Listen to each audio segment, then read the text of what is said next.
Bueno, este es el segundo seminario de Historia Social y Cultural y en el día de hoy nos va a presentar, vamos a hablar, a discutir el libro de Luciana Carreño, Los estudiantes universitarios en tiempo de reforma. Luciana es doctora por la Universidad de Quilmes, becaria del CONICET, y este libro es producto, digamos, de su tesis doctoral que defendió en el año, si mal no recuerdo, 2018 en dicha universidad.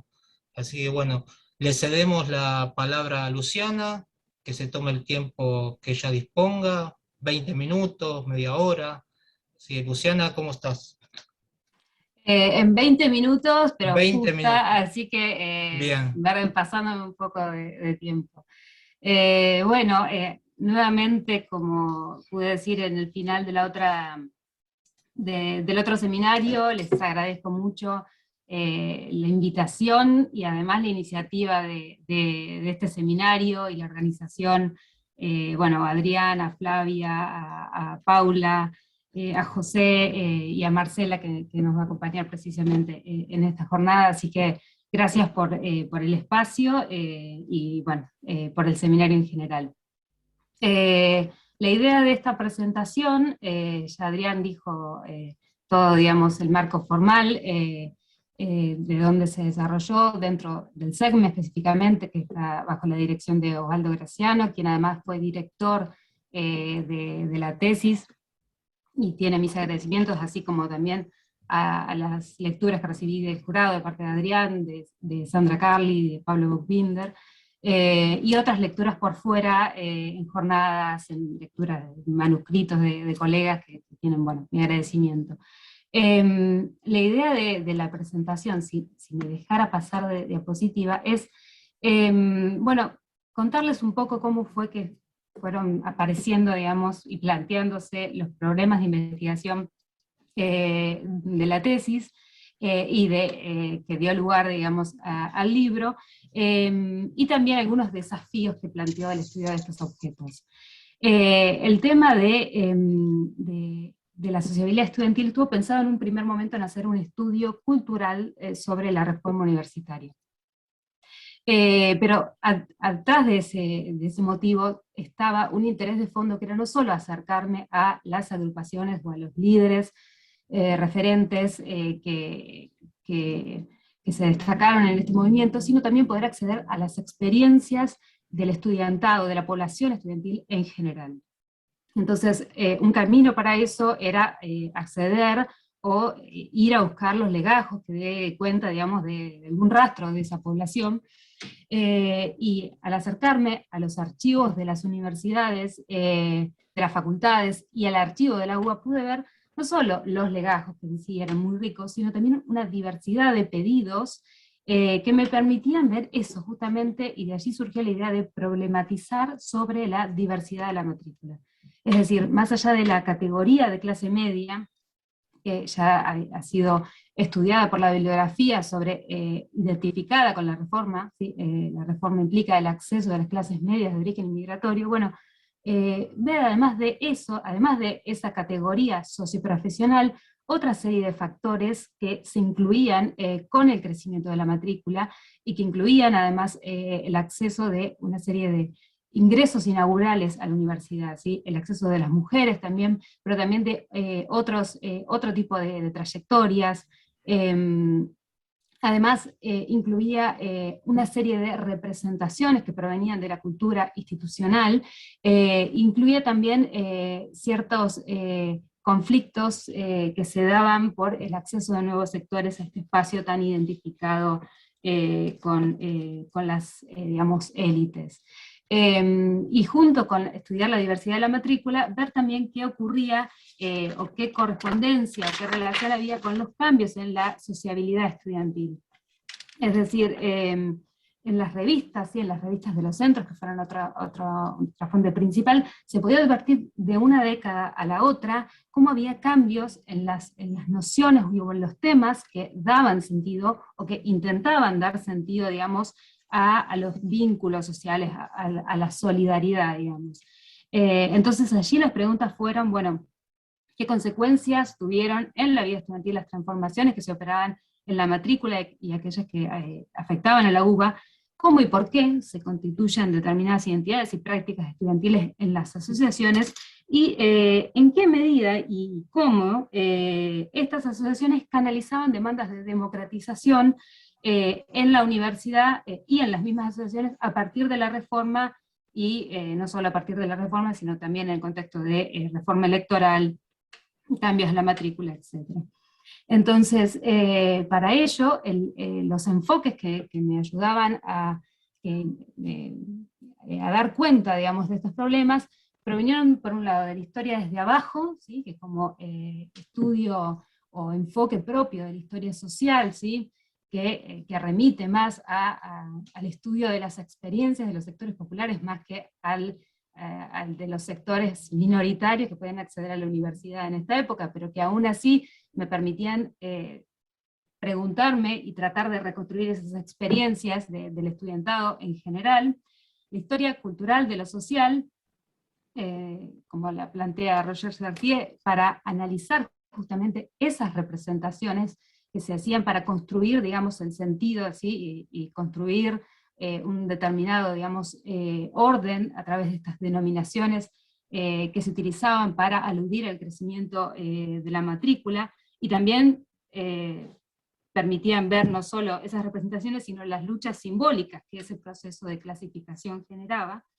Y bueno, estos dos abordajes, ¿sí?, historia social, historia cultural, que explican, creo, que este libro se ha discutido en un seminario de historia social de la educación y historia cultural, diferían un poco en sus fuentes, en sus preguntas, de las principales problemáticas que predominaban en las historias sobre la reforma, así que en los recientes ahora balances que se hicieron balances historiográficos que se hicieron con el centenario, se ha identificado que ha primado allí la pregunta sobre la politicidad del movimiento estudiantil, o sobre el papel político intelectual de las juventudes identificadas con este movimiento, ¿no? Si bien estos enfoques fueron interlocutores específicos, bibliografía que recorrió mi investigación, la idea era también no solo centrarme en esa proyección social, que obviamente me interesaba, sino también en la dimensión universitaria que acompañaba al paso por la universidad. Y a partir de allí me llevó ese camino a indagar en distintas fuentes. Por otro lado, también la historia de la sociabilidad me permitió pensar no solo en indagar las prácticas relacionales que se empezaban a desarrollar en la universidad, sino también esto que comentaba de el sentido que se le daba a estas prácticas de sociabilidad, cómo circulaban estas nociones, qué adhesiones tenían entre la población estudiantil, entre otros puntos. Los estudios de género fueron fundamentales para preguntarnos por las concepciones genéricas que, por ejemplo, restringían la participación de las mujeres dentro de la universidad, donde sí tenían habilitado el voto, pero eso no impedía que haya otro tipo de restricciones. Y por eso la bibliografía que estudió el acceso de las mujeres a la educación superior, y la bibliografía que estudió la construcción de feminidades y masculinidades dentro del sistema educativo, ¿sí?, acá Adrián, pero también estuvo Lucía Leonetti en el encuentro anterior, Jagadowski, en fin, ayudaron justamente a pensar estas cuestiones que eran tan importantes, por ejemplo, dentro de la historia de las juventudes, que fue el otro enfoque, ¿sí? La historia de las juventudes, que si bien no ha sido tan desarrollada para la primera mitad del siglo XX como sí para la segunda mitad, hace cuenta de esa pregunta, ¿sí?, qué procesos ayudan a entender o configuraban las formas de ser joven en ese periodo en particular, en los cuales las concepciones genéricas en estas juventudes universitarias tienen un rol central en la elaboración estrecha que se hace entre juventud y virilidad, ¿sí?, que es una noción que se era utilizada por las mismas juventudes para dirimir quiénes eran o quiénes representaban auténticamente o no a las juventudes. Bueno, entonces a partir de estos diálogos es que el enfoque de estudio de esta investigación se centra en las poblaciones estudiantiles tanto en su dimensión universitaria como lo que ocurre por fuera de la universidad, y también en diálogo con otras líneas como la historia social de las élites, la historia cultural urbana, la historia de la inmigración, de las profesiones, entre otras.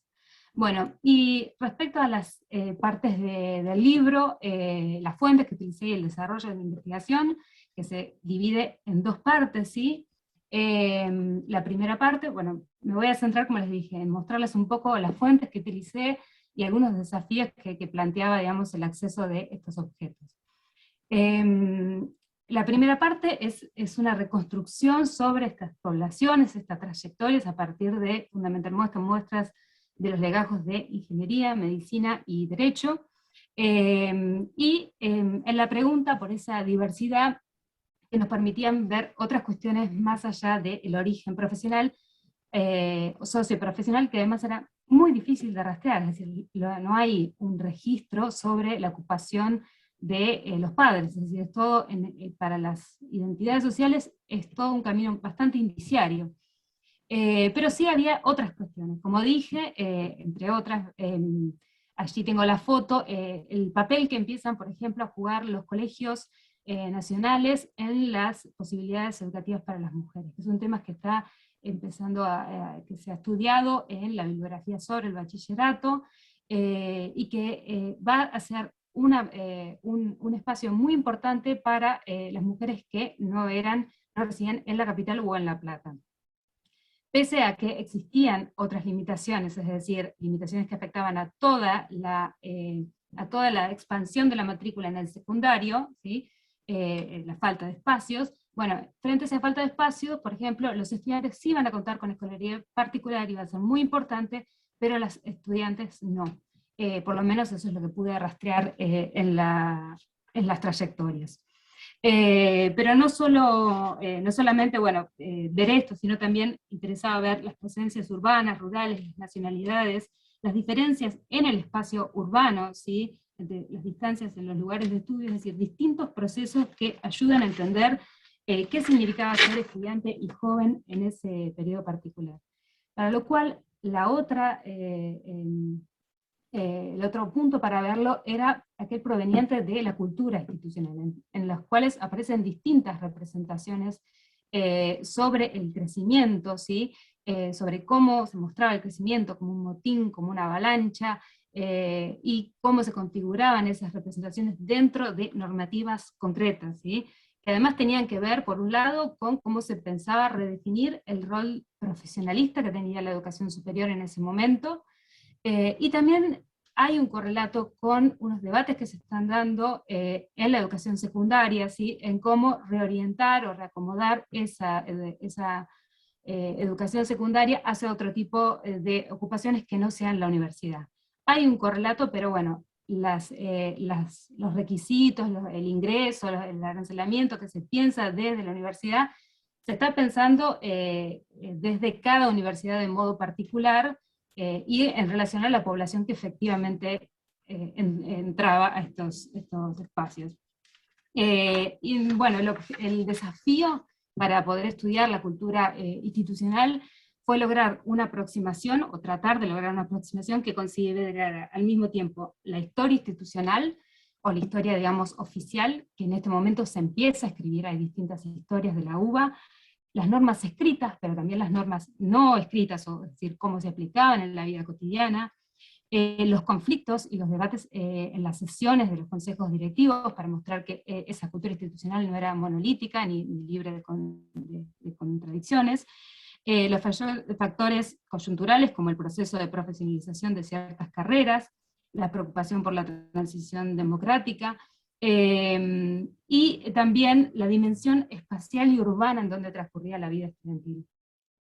Que eso no solo era interesante para ver, bueno, dónde transcurría la vida estudiantil, sino que también fue un insumo para ver estas representaciones, es decir, por ejemplo, en las quejas que había sobre los auditorios grandes por la pérdida de autoridad que tenía digamos, la investidura docente, o cómo se representaba a la juventud según el mapa edilicio tan cambiante, es decir, dónde ubicar un edificio destinado a la juventud, cómo precaver a la juventud de ciertos lugares, la ciudad, etc.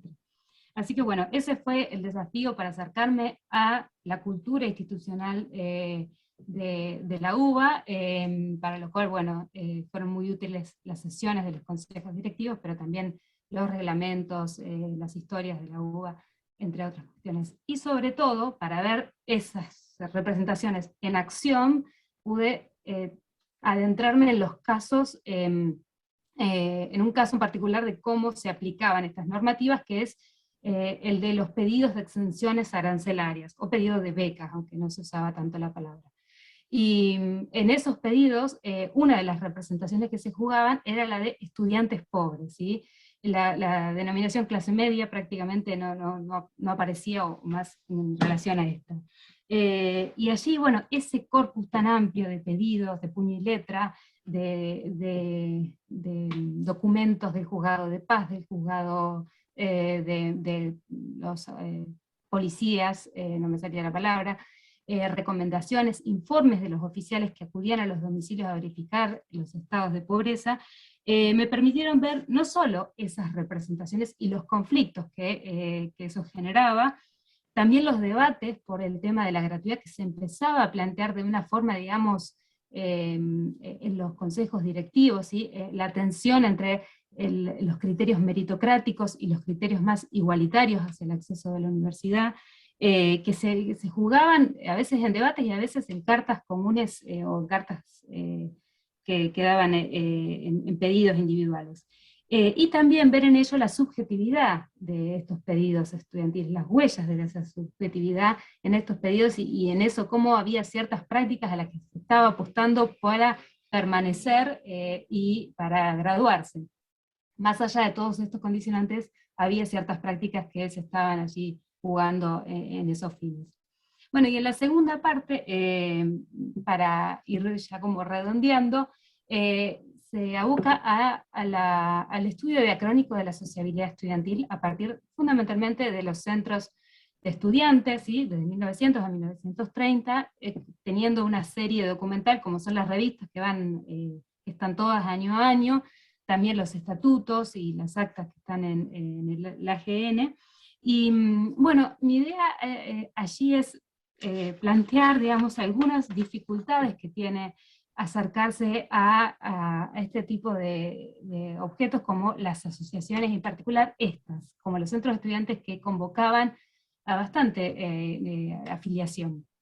Entonces, el problema que había que ver ahí es evaluar, por un lado, la convocatoria de las actividades, porque en los centros se veía claramente cómo estas asociaciones apostaban por determinadas, no sé, el deporte, sí que se creaban comisiones de deporte, comisiones de fiestas, banquetes, bueno, pero había que ver quiénes asistían efectivamente, ver las quejas, por ejemplo, de los organizadores, la renuncia de los organizadores, y eso me ayudaba a entenderlo el principio señalado por Mauricio Aguilón de la multifuncionalidad de las asociaciones, es decir, podían prestar y había que atender a ver por qué alguien se afiliaba, si era por los apuntes, por el prestigio, por la defensa gremial, etc. Y por otro lado, contrastar los ideales asociativos o las mismas representaciones que se hacían de la juventud, desde el discurso médico, desde la universidad, con las efectivas prácticas juveniles que contradecían esos lineamientos. Eso aparecía, por ejemplo, entre los ideales de orden y disciplina que se autoproclamaban las juventudes, y las escenas de violencia que tenían esas patotas juveniles en la época del centenario, de la Semana Trágica, o mismo esa violencia dentro de la universidad. Entonces, si por un lado esas prácticas que se organizaban, no tenían siempre convocatoria, y al mismo tiempo los ideales de sociabilidad a veces no eran llevados a la práctica, o eran contradecidos, ¿qué era lo que permitían, qué es lo que permiten estudiar las asociaciones? Bueno, por un lado, esas concepciones, ¿sí? Ya se trata, digamos, de un ideal de orden y de estudio y disciplina, como era el que se proclamaba en el centenario, o el de promover a la juventud heroica de los centros de estudiantes, como se plantea en la reforma. Esas nociones daban justamente sentido a estos lazos sociales con el sentido programático que aún tenía la noción de sociabilidad en esa época. Y a la vez considerar tanto esas nociones, pese a veces su poco alcance o sus contradicciones, como las prácticas que efectivamente ganaban terreno, y problematizar sobre estas limitaciones. ¿Por qué no tuvo éxito, por ejemplo, el formato del club que se plantea en los centros de estudiantes? ¿Qué explicaciones daban al respecto a los estudiantes de por qué esto no llevaba? Bueno, esos fueron los puntos centrales que intenté reconstruir sobre la sociabilidad, en la cual se puede observar ciertos cambios entre las prácticas y nociones distintivas a las que apostaban los centros las primeras décadas, en contraste con el énfasis divulgativo, hasta a veces moralista, por el cual en los años 20 los centros buscaron socializar nuevas conductas, y ver las limitaciones en cada caso como parte de la explicación. Y otro correlato, y ya estoy cerrando, fue tratar de ver no solo los centros, sino complementarlo con otras asociaciones, que por ahí son sus convocatorias más específicas, pero que ayudan, digamos, a ver, por un lado, la complejidad que ganaba el mundo asociativo juvenil con la reforma, y las distintas formas de ser joven, que eran variadas. En el caso, por ejemplo, de estudiar las revistas y las agrupaciones juveniles reformistas de izquierda, nos permitieron tener, digamos, acceso a ciertos indicios de las identidades sociales de estos estudiantes, y ver los conflictos que generaban y que eran denunciados por estas revistas, por estos conflictos que generaban la llegada de nuevos sectores a la universidad. Por el otro lado, el Cuba, en una escala totalmente distinta, aparecía como, no solo como un emergente de la politización que se crea con la reforma, sino también como un emergente de los cambios sociales en la matrícula, por los que ciertos formatos de sociabilidad como el club se intentaron llevar a la práctica, pero que no tuvieron éxito y sí se pudieron desarrollar por fuera.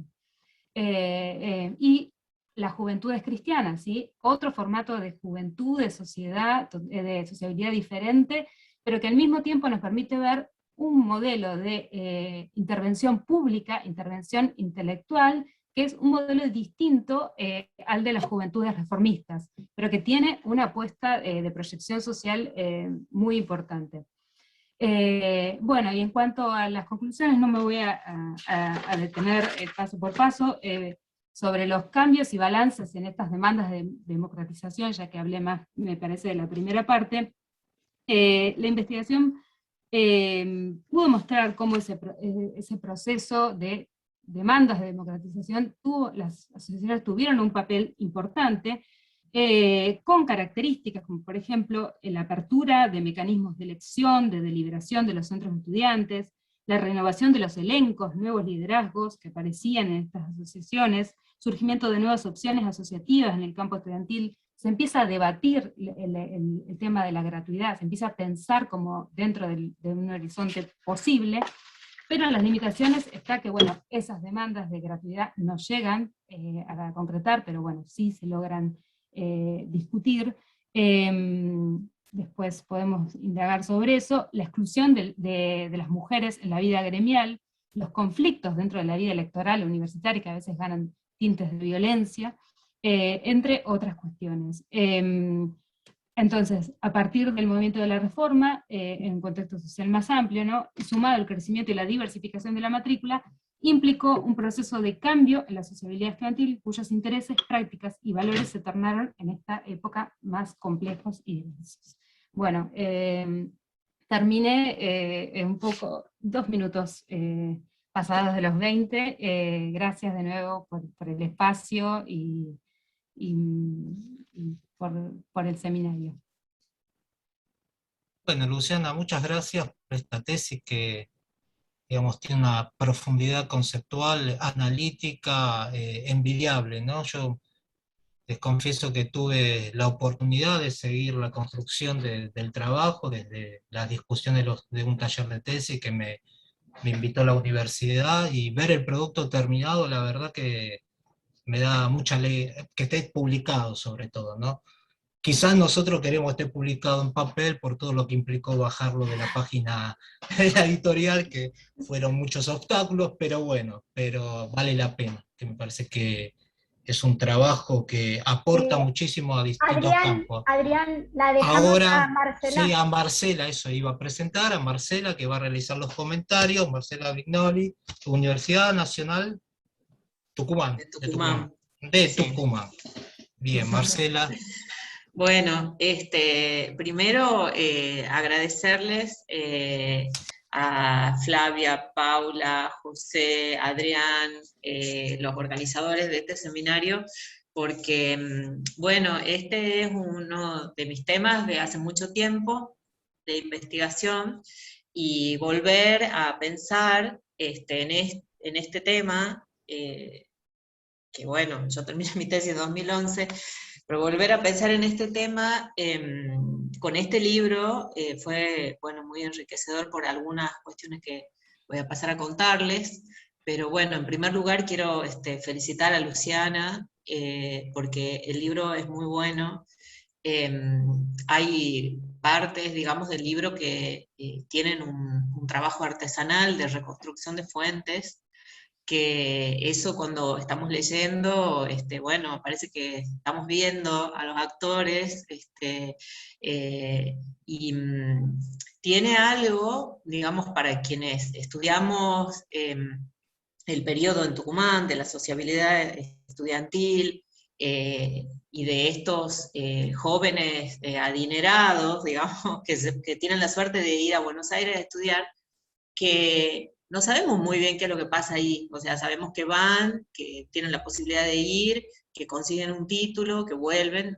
Sabemos por la prensa muchas, digamos, de las peripecias y lo que hacen allá, y que, bueno, forman asociaciones como el Círculo Tucumano, por ejemplo, en ese caso, pero del encuentro con ese mundo tan diverso en el ambiente universitario, sobre eso no sabemos mucho. Entonces, bueno, esto quizás es lo que más puedo destacar y quizás aportar. Bueno, el libro, como ya lo dijeron todos, pero bueno, yo lo tengo muy escrito a toda esta presentación, entonces quizás voy a repetir algunas cuestiones, pero bueno, este libro es producto de la tesis doctoral de Luciana Carreño, que se defendió efectivamente en el 2018, y después pasó a formar parte de este proyecto editorial que está articulado a los festejos por los 200 años de la UBA, a través de un programa que dirige Pablo Buchbinder, que bueno, es un reconocido especialista en estas temáticas, y entonces, bueno, rápidamente, digamos, en 2 años se publica por Eudeva, y bueno, y el producto que nosotros tenemos aquí es esta publicación, y en la que Luciana, digamos, entra en esta colección que se propone reflexionar sobre el rol que juega la universidad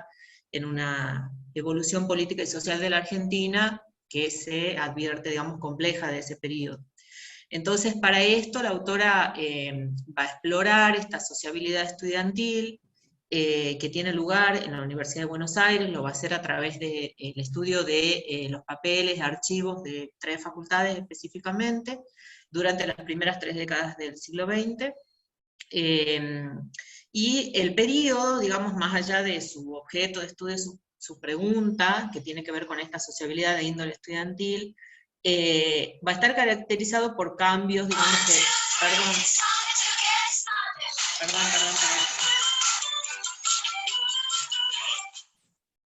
Perdón, no había bajado mi teléfono.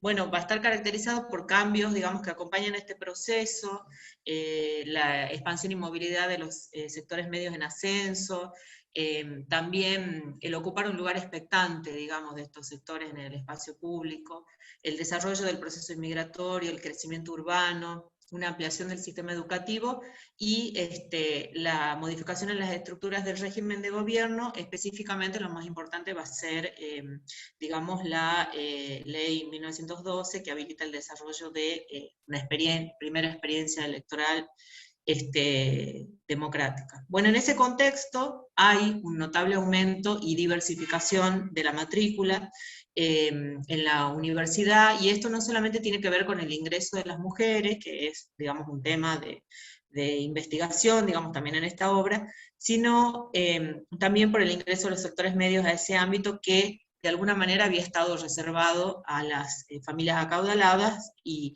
esto es lo que más o menos tenemos en el imaginario. Entonces, a partir de una serie de preguntas, como por ejemplo cómo se diversifica esa población estudiantil, qué consecuencias tiene para la vida estudiantil estas transformaciones de la matrícula, cómo se construyen determinadas identidades y prácticas de sociabilidad, y qué papel van a cumplir las asociaciones en el planteo de demandas de democratización, la autora, digamos, va a estructurar este libro que se, digamos, compone de dos partes. Y la primera, que se pregunta, como ella ya mencionó, por el perfil, digamos, social que va a caracterizar a los estudiantes, va a tratar de reconstruir, digamos, ese universo sociocultural, también va a intentar reconstruir las, digamos, reglamentaciones que van a acompañar a esos cambios, y las representaciones institucionales sobre ese estudiantado, y se va a preguntar, digamos, cómo se va a ir modificando la normativa frente a ese aumento y diversificación de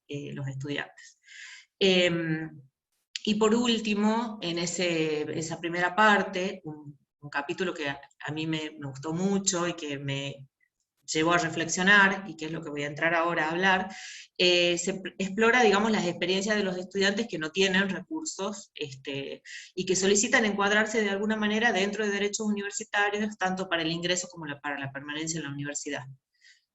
Para quienes residían en Tucumán, el ingreso a estos estudios superiores, luego de una muy breve experiencia, que dura un par de años, fines de la década de 1870, que es una facultad de jurisprudencia en Tucumán, que es antecedente de la creación de la UNT en 1914, solo era posible en Córdoba y Buenos Aires, esas eran las opciones.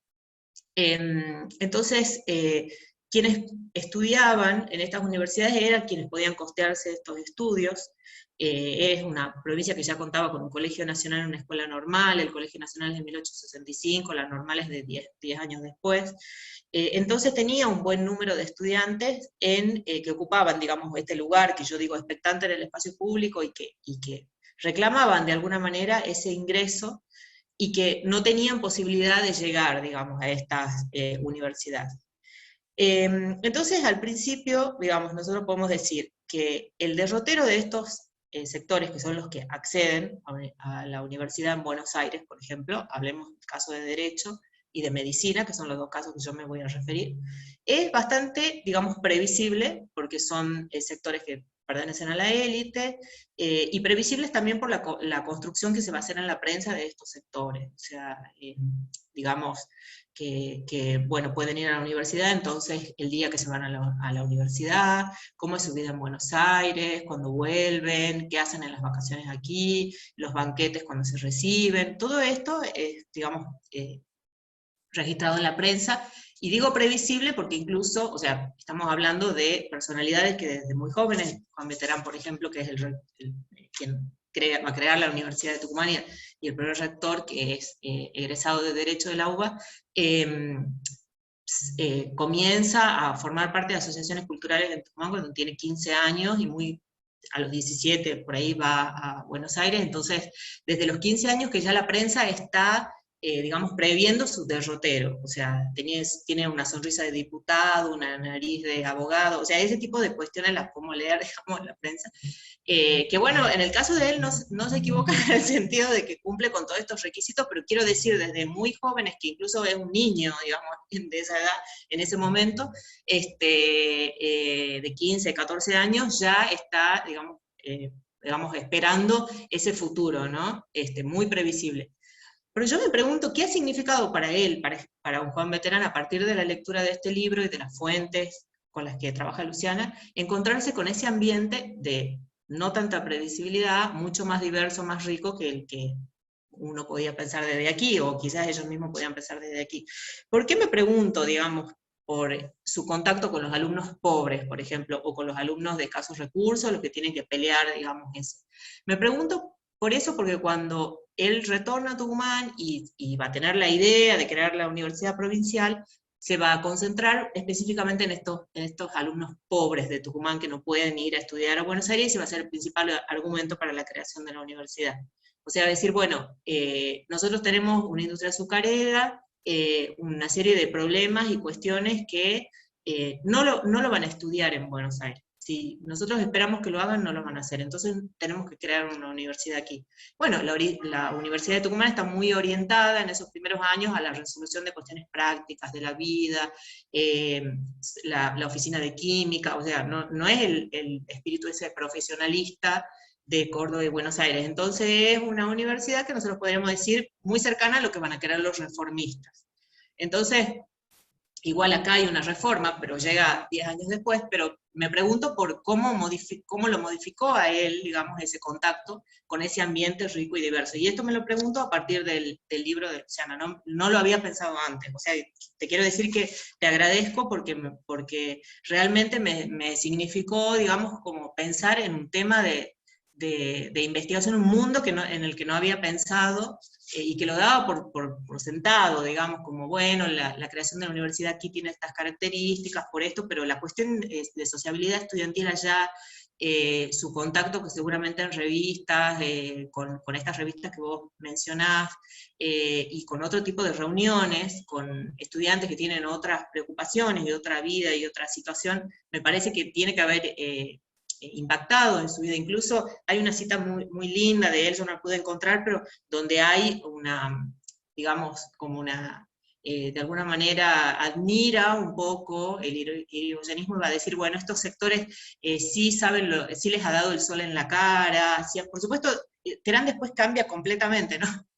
Porque por lo general es así, pero digo, en ese periodo está como muy sensible a todas estas cuestiones, y creo que tiene que ver con ese ambiente de sociabilidad que vos describís tan bien en el libro.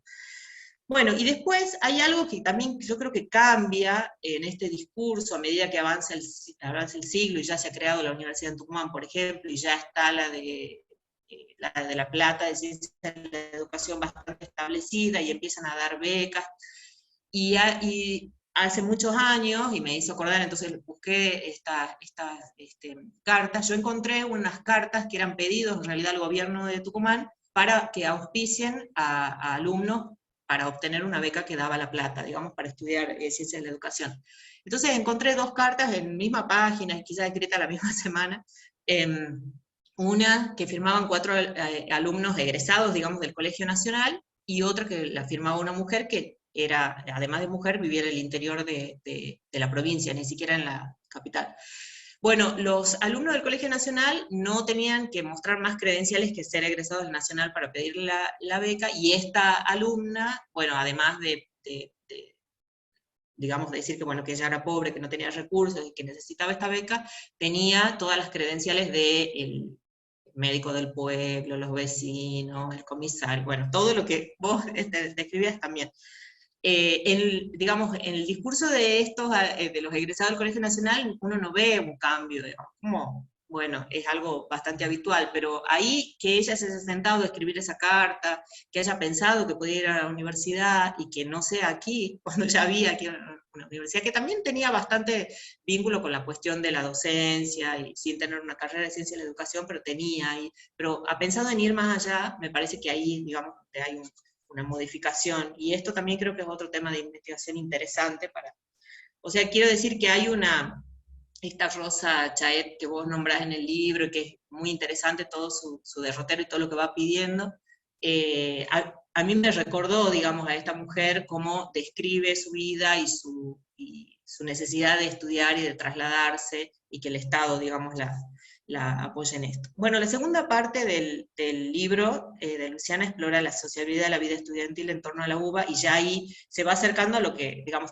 tratar de cristalizar por ahí todas esas preguntas que ahora, cuando ella contó al principio que primero era más una cuestión cultural de la reforma, el primer objetivo, y que después, bueno, eso fue modificando. La verdad que la segunda parte no actúa como la gran pregunta, y todo lo anterior como meros antecedentes. En realidad son todos temas muy fuertes en sí mismos, muy interesantes, y esto de la reforma y la sociabilidad, digamos, de la reforma, llega bastante, digamos, tiene bastante fuerza, porque de alguna manera cristalizan todos estos cambios, en esa sociabilidad estudiantil que ahí van a culminar en 1930, pero que si nosotros nos movemos hacia el interior, o en el caso de Tucumán, que es la que yo me voy a referir ahora, empieza en 1930, o sea, en 1929 empieza la reforma aquí. Y uno de los temas de la reforma específicamente es que se nacionalicen las universidades, por ejemplo la de Tucumán, que todavía no era nacional en ese momento. Uno de los reclamos, digamos, de esta reforma, desde Córdoba y desde Buenos Aires, la nacionalización de la universidad y la creación de la del litoral. Entonces, como yo decía, los procesos son diferentes y los pedidos, digamos, son distintos, porque esta Universidad de Tucumán es muy cercana a lo que querían estos reformistas. Pero los estudiantes no estaban en el gobierno de la universidad, entonces ese es el cambio y eso es lo que se va a exigir. Sin embargo, bueno, acá, ¿qué es interesante? Terán, que ya es rector y ya pasó ese Terán, digamos, sensible y con otra, Terán viene de una familia de industriales azucareros, o sea que está, digamos, muy, muy vinculado con esa identidad, ya en los 30, va, digamos, ser expulsado de la universidad, y quien va a quedar, y quien es el rector reformista, es un médico que ha sido, durante la reforma en Buenos Aires, creo incluso presidente del Centro de Medicina, que es Prebisch. Julio Prebisch, sí, Julio Prebisch. Dentro de los directores o presidentes del centro más, digamos, vinculados a la reforma. Entonces ahí es otra pregunta, digamos, que cómo impacta, digamos, este proceso, tanto el proceso de apertura, del principio del siglo, de sociabilidad, cómo impacta ese proceso ahora reformista en estos jóvenes que van quizás con otra perspectiva y son de alguna manera modificados, bueno, más allá de todo un clima de época, etc. Bueno, en el caso de Tucumán, bueno, va a haber una toma de la facultad, se van a exigir ciertas cuestiones, va a tener mucha incidencia el centro de estudiantes, se crea en 1914, en cuanto se crea la universidad, se crea el centro de estudiantes, de farmacia, y lo que va a tener, y que me parece que ahí sí te quería hacer una pregunta, no sé si es coincidente, pero en este caso, en Tucumán, mucha buena prensa, la sociedad es muy sensible a estos cambios, a los estudiantes, muy bien recibido, incluso la prensa los apoya, pero además la sociedad está de acuerdo, digamos, con la exigencia de estos cambios, con que los estudiantes ingresen de otra manera, que estén en el gobierno de la universidad. Te quería preguntar por eso, digamos, en tu trabajo, cuál es, digamos, la mirada, quizás, no tanto de la prensa, pero bueno, sí, de la sociedad respecto de este proceso. Y también que en el caso de Tucumán digamos, se va a notar y se va a notar como hasta como una cuestión simpática y que, bueno, es muy diferente con lo que pasaba en décadas anteriores, que incluso había muchas niñas, van a decir que en realidad son estudiantes, mujeres, farmacéuticas seguramente después, que habían participado de la toma, de la facultad, y aparecían algunos nombres ahí, bueno, que habían firmado el acta de adhesión, digamos, de la toma. Bueno, rector, bueno, reformista, va a asumir en el 29, y bueno, rápidamente va a ser el golpe, entonces, digamos, muchos sectores que se habían ido con Terán vuelven, después del 30, puede hacer bastantes cosas, pero bueno, bastante limitado, y bueno, ese es digamos, mi participación, principalmente como plantear todas las posibilidades que tiene esta investigación, digamos, de expandirse para todas partes, por lo menos lo que a mí me generó, y bueno, y esas preguntas, quizás cómo pensás vos que impactó, digamos, en estos jóvenes, y que vuelven con la idea de crear, digamos, una universidad, o de pensar en modificar, digamos, una universidad después de estos procesos. Bueno, gracias. Muchas gracias, Marcela, por los comentarios y por las preguntas también. Bueno, ya dijeron todo. Yo básicamente, un poco también para ahorrar, economizar tiempo, pero como decía al principio, me parece que este es un trabajo que abre muchísimas puertas. Voy a decir algunas cuestiones generales y luego me interesa hacerle algunas preguntas, algunas dudas que me generaron, sobre todo en torno, que es un tema que estoy trabajando en la actualidad, sobre todo en torno a la participación femenina dentro de la universidad, que es un tema que se viene trabajando, pero que veo que en la tesis, perdón, en tu trabajo, en tu libro, le estás dando un giro, ¿no? O estás profundizando quizás en otras cuestiones que en los trabajos que hay sobre participación femenina en las universidades, quizás son soslayados, no son tocados. En primero decirte sí, que bueno, es una investigación que resignifica, ¿no?, la discusión acerca del impacto de, digamos, de las políticas educativas en la universidad, en este caso la Universidad de Buenos Aires, reconstruyendo estas experiencias que venimos hablando. Bueno, y esta cultura, la sociabilidad de estas juventudes, ahí creo que es el término aceptado que recién lo mencionaste, hablar de juventudes y no juventud, ¿no?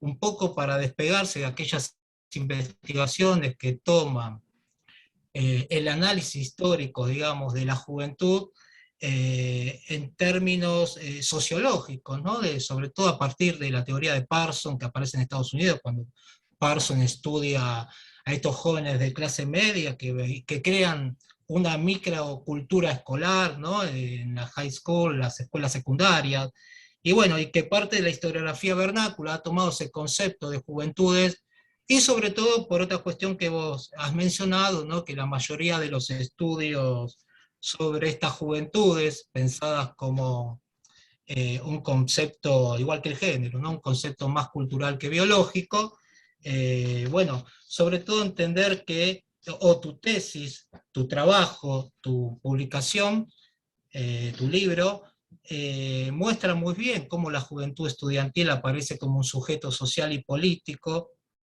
digamos, que ya no estaría siendo un actor propio de la década del 60, ¿no?, sino que hay juventud, hay movilización juvenil, hay participación juvenil a comienzos del siglo XX, al calor sobre todo de la reforma del 18.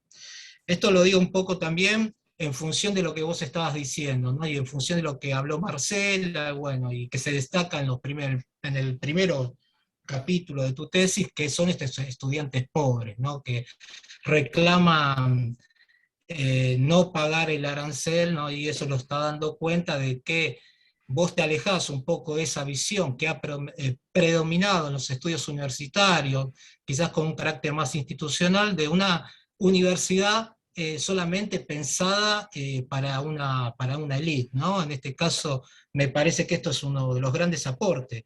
Y también teniendo en cuenta que vos reconstruís, esto es muy interesante lo que haces en la primera parte, ¿no?, de reconstruir la procedencia de estos estudiantes, esos mapas que utilizás, que donde ubicás el lugar de procedencia de estos jóvenes, donde vivían, las condiciones materiales, el rol que jugó la escuela secundaria también en esta temprana diversificación. ¿Por qué digo temprana diversificación?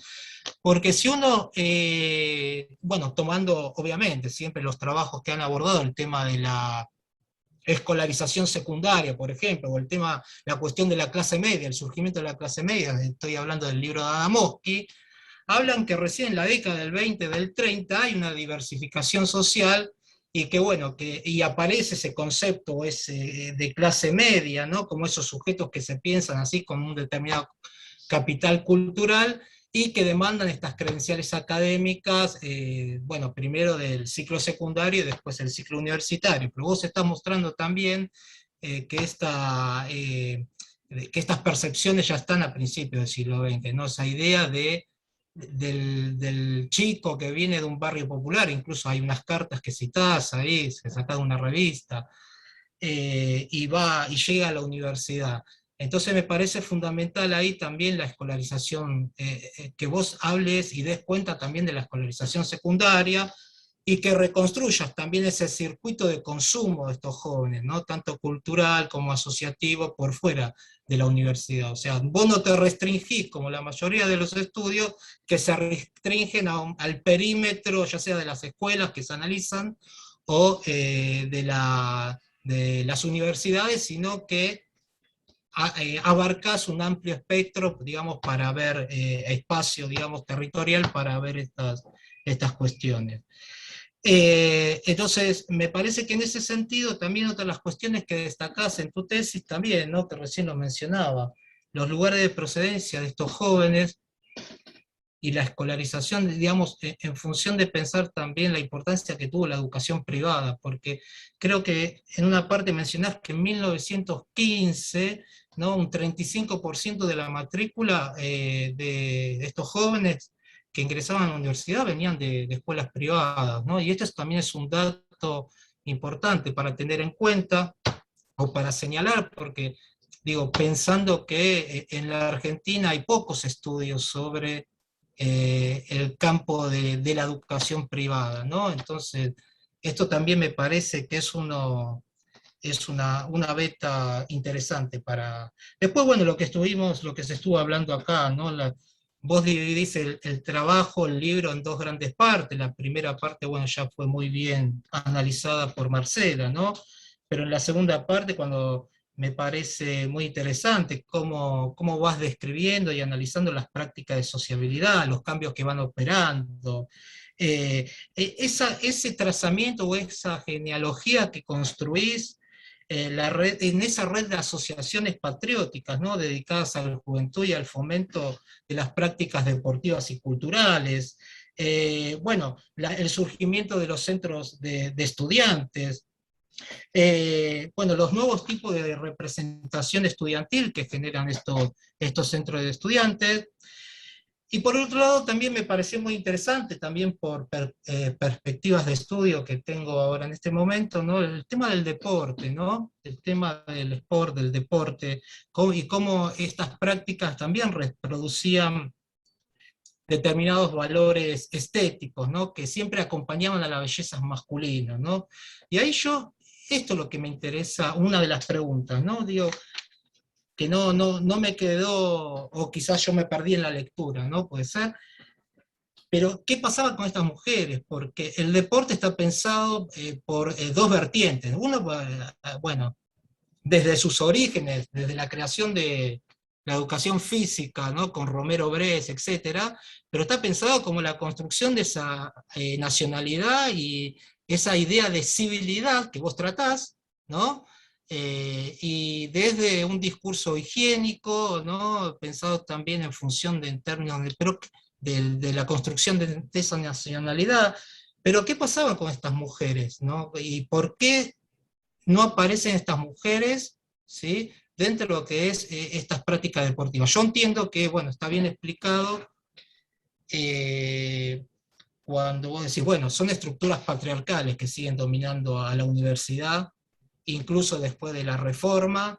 Hay algunos cambios, como mencionás, que estas mujeres participan en las revistas, pero no en cargos selectivos, ¿no? Incluso anterior a la reforma de Córdoba, creo que mencionás que los jóvenes también hacían obras teatrales, las mujeres eran espectadoras, y había chistes sarcásticos que decían, bueno, vienen a buscar maridos a la universidad, todo este tipo de cuestiones.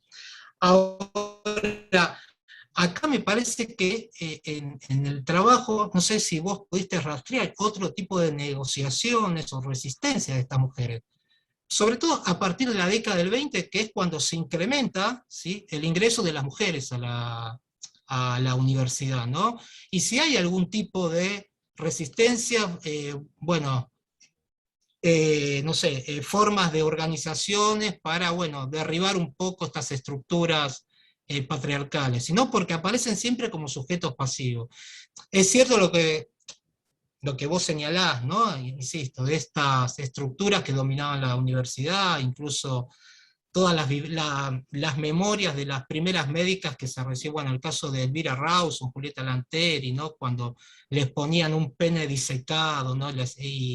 En los guardapolvos para ¿no? A modo de broma, ¿no? Todo lo que estas mujeres han atravesado. Pero es cierto también que, insisto, que a partir de la década del 20 aumenta la población estudiantil femenina, ¿no? Obviamente que en relación a la población estudiantil de los varones era totalmente desparejo, ¿no? Pero bueno, y después vos mencionabas también el formato del club, que no se habían implementado el formato del club colegial, y eso no me quedó claro, porque los clubes colegiales tienen una gran tradición en el circuito educativo. Bueno, por qué no se llevan a cabo estos clubes colegiales? Si en última instancia hay publicaciones, los clubes colegiales implicaban instancias de disciplinamiento físico, deporte, competencias, pero era tanto para varones como mujeres, al menos en el ciclo secundario. ¿No? ¿Qué pasaba con esto en la universidad? Digo, sí, queda claro que no están, pero si vos has podido rastrear, digamos, los fundamentos, no creo que todo se reduzca a que eran mujeres, entonces no pueden participar Ah, las de... mujeres en los clubes. Claro, claro, Ah, claro, claro. Y después, bueno, la otra cosa, vos recién mencionabas el Cuba también, ¿no? Que no mm. recordaba cuando nacía el Cuba también, ¿no? ¿Cómo se va construyendo y qué pasa durante la década del 20? Esto es lo que no me queda claro con el Cuba. Si tiene contacto con otras asociaciones, digamos, universitarias de otras partes de Latinoamérica.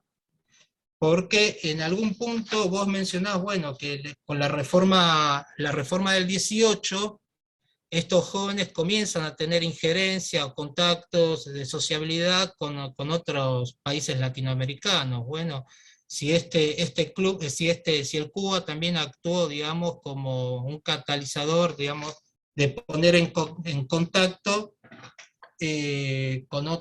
con el movimiento.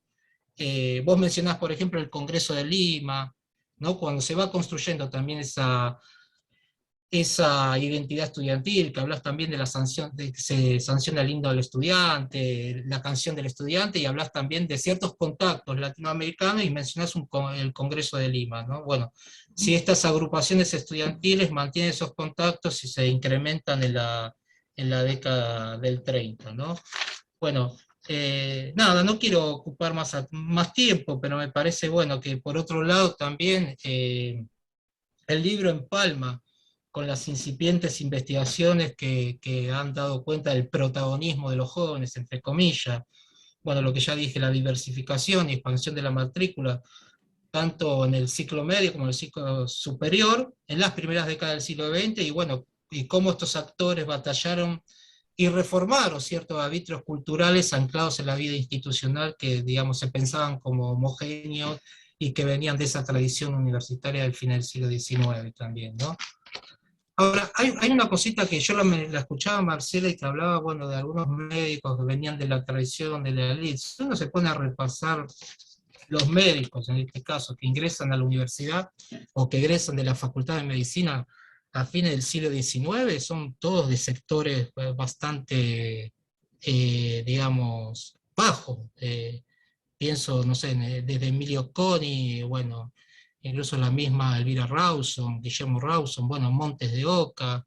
Entonces, por eso digo, me parece que este trabajo resignifica un poco lo que, o le da otra vuelta de tuerca a lo que se había producido en la historiografía, pensando no en una universidad cerrada y destinada a determinados sectores. Bueno, nada, esos son mis comentarios. No quería ahondar en otras cuestiones que ya has hablado y bueno, ha mencionado Marcela, así que te agradezco muchísimo y el placer nuevamente de revisitar tu libro, tu producción. Gracias, Adrián.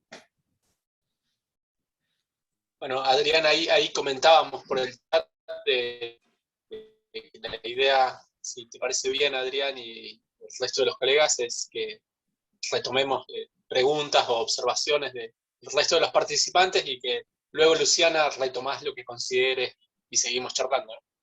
Paula, Flavia, Gabriela, Viviana, bueno, Alejandro también. Arrancá, Flavia, dale. Tomé la posta de la coordinación, Adrián. Bueno, Me venías hablando. Luciana, bueno, me sumo a los halagos del libro que la verdad me resultó, bueno, la tesis que leí yo, muy grato leerlo. Tengo montones de preguntas, comentarios, pero bueno, voy a elegir alguno para tomar la palabra. Si habías podido registrar a la par de todos estos cambios adentro del aula, en la enseñanza, o sea, es algo que no aparece tematizado, pero por ahí sí te aparecen las fuentes. Eso como una pregunta. Después, otra pregunta con respecto a la mujer, si bueno, esto que vos registrás del ingreso de mujeres muchas veces, más de lo que por ahí, los números están estudiados en la investigación, pero de un ambiente social mucho más diverso, me preguntaba si ahí no hay como un sesgo que tiene que ver con que la universidad era como un espacio vedado para las mujeres de clase alta y acomodada, entonces eso como que hay un peso casi que para las mujeres de la clase alta no era una opción, no era en su horizonte, y que eso sí no tiene que ver en este peso. Y podías ahondar un poco más en cómo es que se instala que la universidad es un horizonte, qué construcción cultural ahí que hace que las mujeres piensan que es un proyecto vital posible para, si podés dar alguna reflexión. Y después otra un poco más, y con esto termino, tengo más, pero sobre el tema del igualitarismo. Que yo lo veía también con cosas que yo he leído para el normalismo. La cuestión, a pesar de que había un arancelamiento que suponía barreras, a mí me parece que no se ha sopesado en la historia de la educación argentina el ideal o el valor del igualitarismo como un valor que estructura mucho de la construcción del sistema educativo argentino.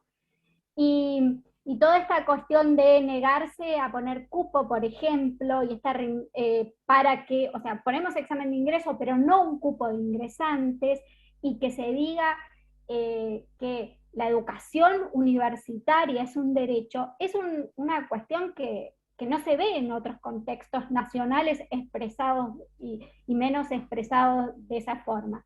Y esto también, porque yo lo veo para mis trabajos en la educación secundaria, que esta cuestión del aluvión, de las aulas llenas de gente, de lo que Lugones llama la escuela monstruo para las escuelas normales, que son estas escuelas donde los mismos... siempre hubo esta tensión entre un sistema como más meritocrático y no solo meritocrático, sino que ponga como límite, y otro donde el igualitarismo va primando. Y yo creo que lo que tu historia un poco cuenta es que ese afán igualitarista va ganando, no sé si estarás de acuerdo, pero va ganando más ímpetu, y que la gratuidad es un escalón, pero que a pesar del arancel, esto como que es un ideal que vertebra, que es como parte de la columna vertebral, no sé si lo compartís, es como un comentario y una pregunta a la vez, todo el sistema educativo argentino, este diseño federal en las escuelas normales, también tiene que ver con eso. Bueno, y aquí dejo a los otros para no robar tanto tiempo, y reitero mis felicitaciones. Gracias, Flavia.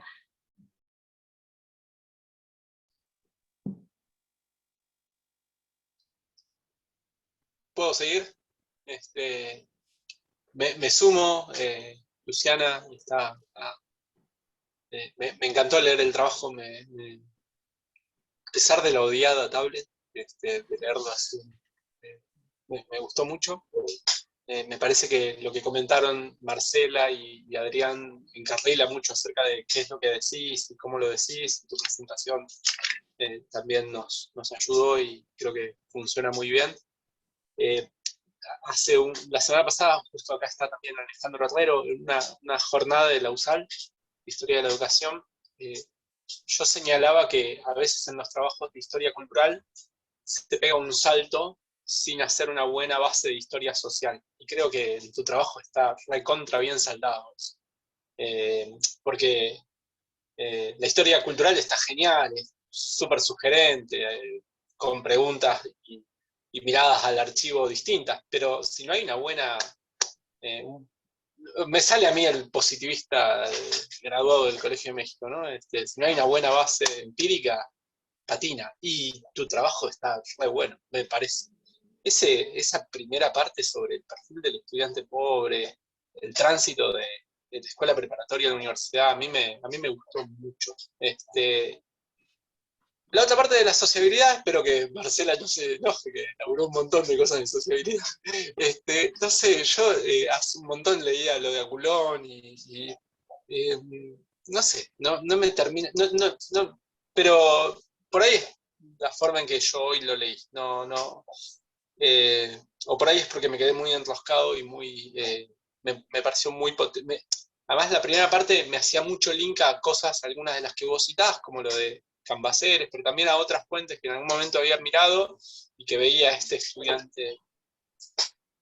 De esa imagen me preguntaba si quizás, y un poco hablabas ahora, no se termina ofreciendo una imagen mucho más abierta o democrática de la universidad de lo que efectivamente fue. Quiero decir, con lo que nos mostrás, la imagen que quizás el lector se queda es que la universidad fue democrática o abierta o igualitaria, como decía Flavia recién, y bueno, ahí no estaría tan seguro, ¿no? Creo que esa conclusión, pero por ahí es un sesgo mío como lector. Como pregunta me quedaba con ganas de saber más, no de algo que vos decís, sino que no es el objeto, de los momentos de conflicto, ¿no? El tema de los momentos de motín, mencionás por ahí, me quedé yo con ganas de saber un poco más de eso. Y por otro lado, en cosas que no tienen directa relación con tu nudo argumental, sino con lo que a mí me interesa, es el tema del archivo universitario como espacio de recopilación de fuentes. Para mí el tema de patrimonio, archivos es muy interesante. Están haciendo desde la red de archivos universitarios. Por ahí nos podés contar un poco acerca de cómo es el archivo de la Universidad de Buenos Aires, virtudes, cómo está descentralizado, supongo, pero no conozco eso. Gracias, José. Si quieren, arranco. No sé, ¿alguien más quiere? Gabriela, vos que no lo pudiste leer, Viviana, Alejandro, Paula, métanse sin miedo. Lo que tiene de lindo estos encuentros, lo que pretendemos es darnos el tiempo que a veces en un congreso o en una jornada estamos apurados. Bueno, aprovechemos acá. Pero dale, Luciana, en todo caso después le preguntamos más cosas. Dale, bueno, gracias por todas las preguntas, los comentarios, me anoté varias cosas también para pensar para mí. Lo que señalaba Marcela, cómo fue la recepción de este proceso reformista en la prensa y en general, ¿no? Era un poco la pregunta. Bueno, una gran diferencia, por eso está bueno que plantees cómo fue en Tucumán, porque en Buenos Aires contraste a lo que fue en Córdoba o a lo que fue en La Plata, ¿sí? En Buenos Aires hubo una reforma previa en 106, entonces acá hubo bastante continuidad, es decir, no tuvo el tono de revuelta, aparte la versión de Córdoba tenía mucho que ver con la sociabilidad obrera estudiantil, que acá en Buenos Aires no se planteaba.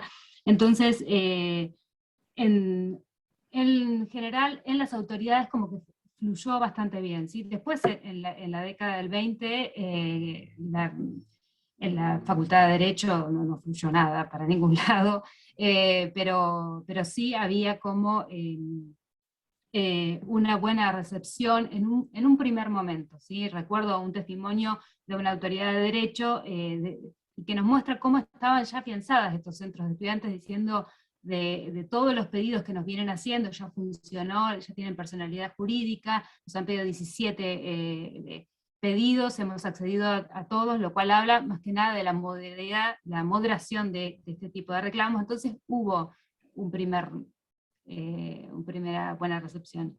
Y además que justo ahora estoy leyendo la prensa radical, entonces no puedo dejar de dimensionar de que fue muy bien recibida, pero bueno, no fue así siempre por la prensa opositora, o la prensa que, digamos, la prensa, el diario La Prensa o La Nación, no fue tanto, pero si hiciera un resumen, en un primer momento fue bastante bien visto que había lugares de confluencia entre el profesorado y el estudiantado, en otras cuestiones que no eran el cogobierno, pero sí, digamos, en cuestiones que hacen a lo profesional, ¿sí? En medicina, por ejemplo, la extensión universitaria fue un consenso, es decir, todo el consenso que tenía también la educación popular higiénica dentro del cuerpo de los médicos. Entonces, en ciertos puntos hubo confluencias y después directas oposiciones en la década del 20. El caso de Prebisch, fue muy seguido desde la prensa reformista en Buenos Aires, ¿sí? En paralelo a la intervención de Del Mazo en la Universidad de La Plata. Es como son trayectorias, digamos, que siguen y que van siguiendo las reformas en distintos lugares del país. Entonces Prebisch, que fue una de las presidencias del CEM, del estilo más así progresista, entonces era visto como un triunfo de la reforma. Ya ahí la reforma no fue nada homogénea, es decir, de hecho lo que ha mostrado Bustelo es que hubo distintas ramas, disputas, pero ya a finales de los años 20 había como, por lo menos arrogarse para sí, el triunfo de la reforma en determinados tipos de conquistas y de liderazgos. Y me encantó lo que dijiste de la otra cara, es decir, cómo desde las provincias era pensado esto, y cómo la prensa también, cuando uno ve esos diarios con todos los egresados ahí vestidos en fotitos, como que cristalizan una imagen de la universidad que va a tono mucho con esas representaciones que se hacen desde la universidad, de la futura clase dirigente, etc.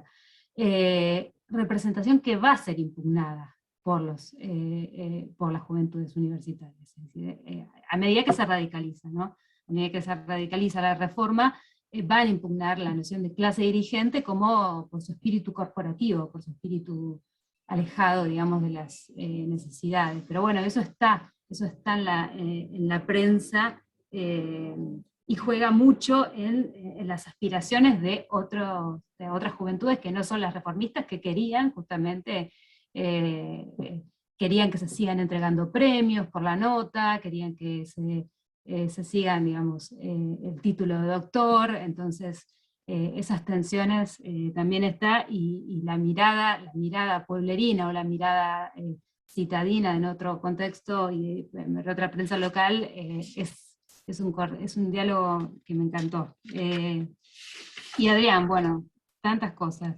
Lo que señalaste de la diversificación, a mí también me gustó pensarlo, y eso después lo desarrollé más posteriormente. Pensar la diversificación, vos lo decías, cómo se da en distintos momentos, ¿no? Que efectivamente va a ser posterior, pero en esta época, aparte de plantearla como incipiente, el concepto de diversificación, como que lo quiero pensar también de una manera operativa, es decir, operativa para pensar que por ahí el término clase media no permite indagar en ese mundo social que se está reconfigurando, con categorías que venían de la época de la colonia.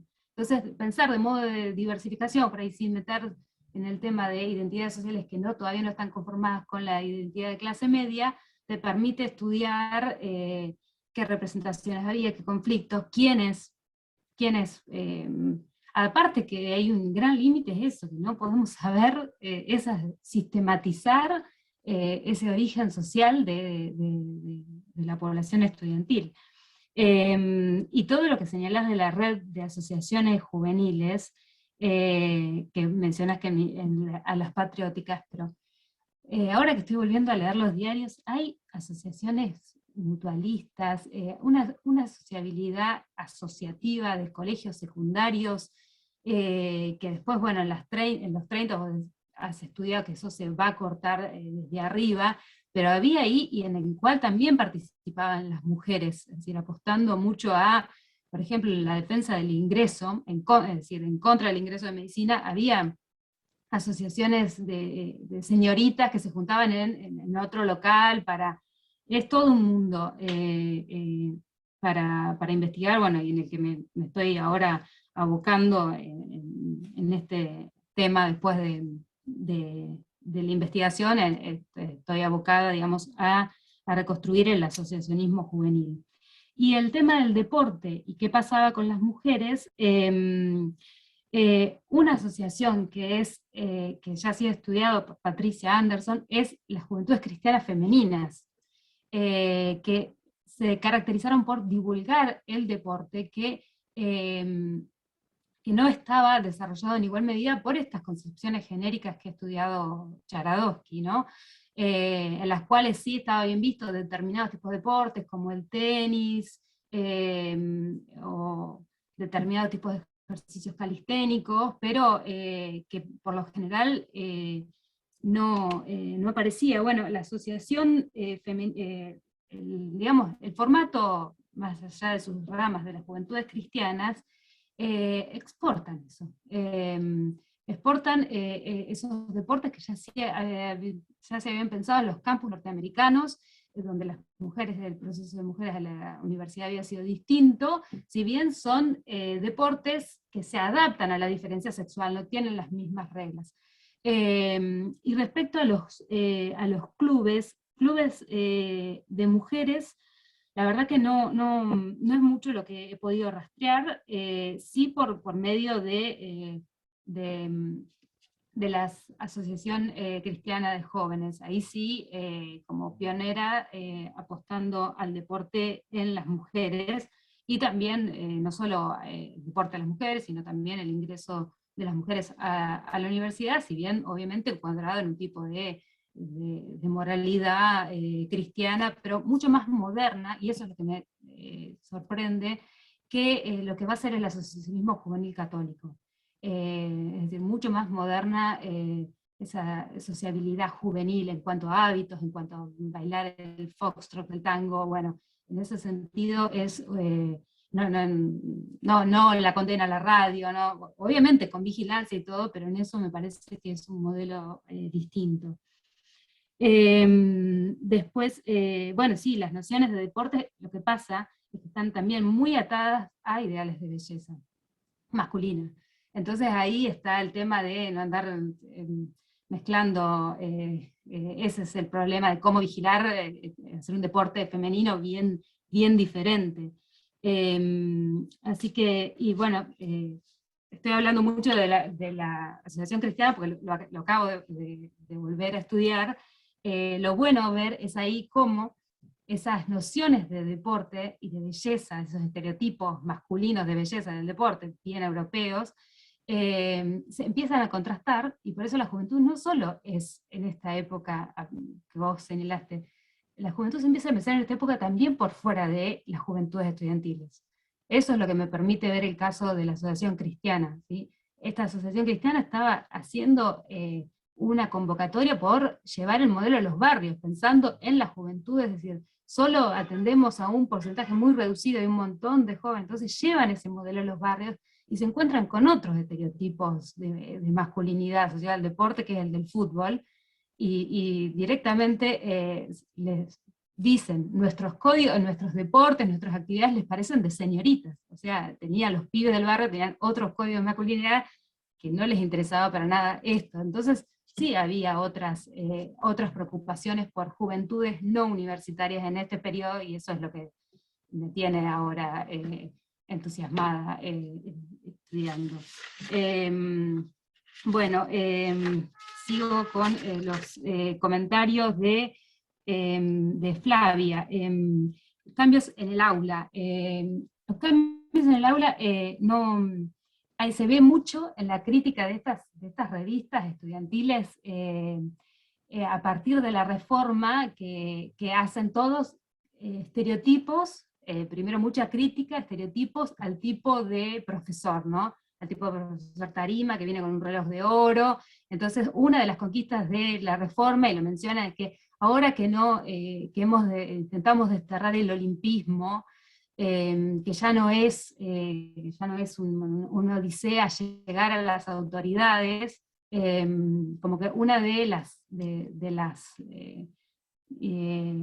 conquistas o logros era justamente estos cambios en las actitudes del profesorado, cambios que están presionados por boicots que les hacen los estudiantes y directamente huelgas y faltazos masivos a las clases.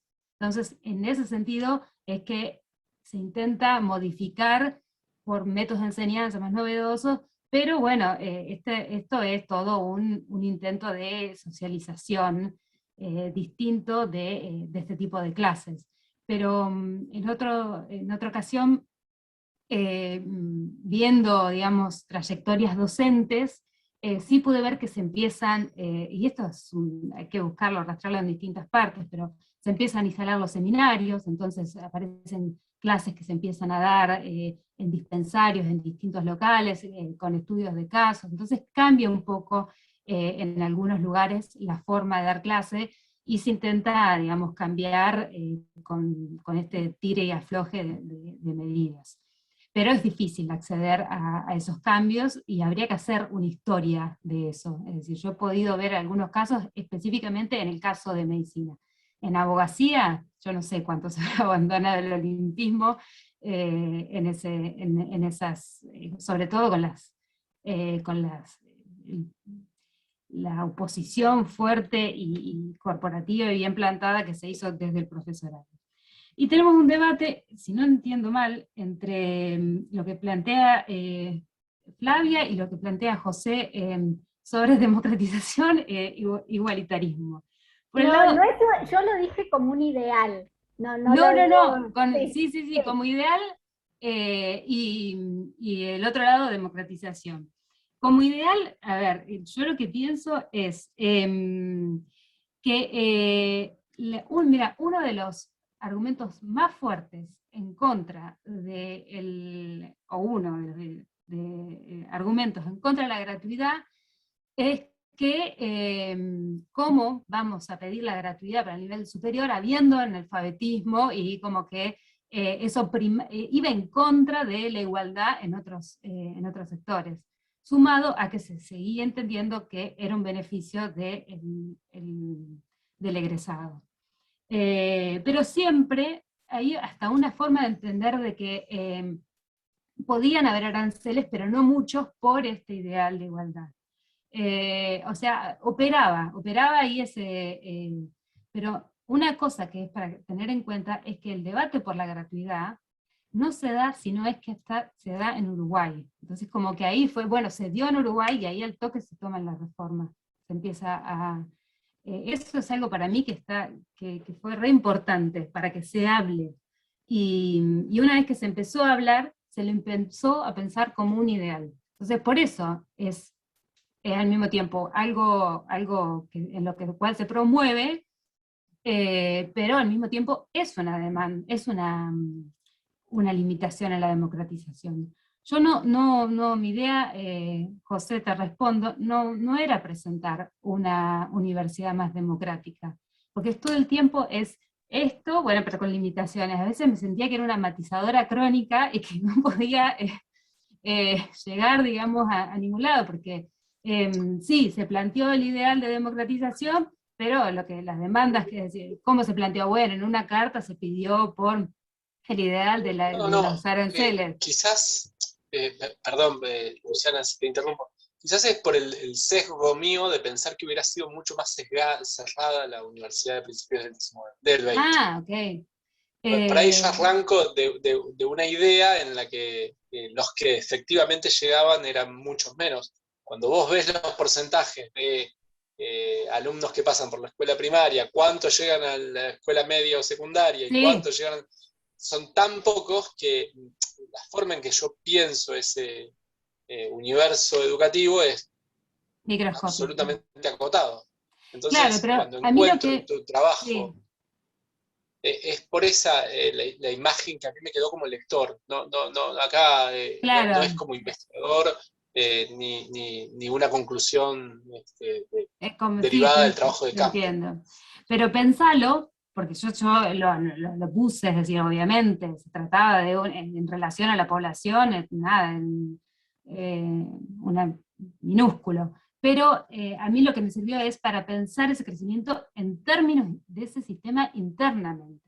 Es decir, ya era minúsculo, pero cómo es que crece dentro de sus acotadas proporciones en poco tiempo. Entonces, por eso es el tema de hablar de crecimiento. Ni hablar de lo que va a pasar, si la universidad se masifica a partir del peronismo. No recuerdo si a lo largo del trabajo decís cuál es el porcentaje sobre el total de alumnos que tienen beca o algún tipo de extensión. No, es decir, el porcentaje de beca te puedo decir el porcentaje reglamentario, pero después los cupos se iban expandiendo, es todo como bastante fragmentario. Por eso, igual son exenciones, no son becas, ¿no es cierto? No, exacto.